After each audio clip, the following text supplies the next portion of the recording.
नमस्कार। शहादा तालुक्यात चक्रीवादळाचा तडाखा, मंदाण्यात घरांचे तर सुलतानपूर येथे फळबाग पिकांचे मोठे नुकसान। शहादा तालुक्यात काल संध्याकाळी अचानक बेमोसमी पावसामुळे अनेकांचे घरे तसेच फळबागांचे मोठ्या प्रमाणात नुकसान झाले असून लवकरात लवकर पंचनामा करण्याची मागणी होत आहे। पावसाबरोबरच चक्रीवादळासारखा हवा सुरू झाल्याने होत्याचे नव्हते झाले। शनारदात केळीच्या बागा तसेच अनेक घरांचे पत्रे भिंती कोसळल्या तर हवेमुळे घरावरचे पत्रे उडून गेल्याने अनेकांचा संसार उघड्यावर पडला।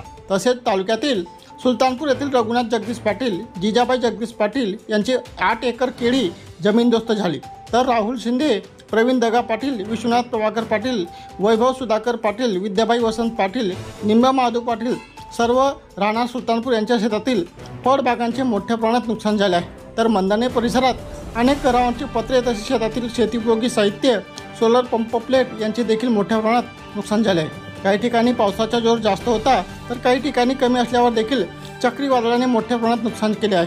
नुकसानग्रस्त नागरिकांनी त्वरित पंचनामा करण्याची मागणी प्रशासनाकडे केली आहे।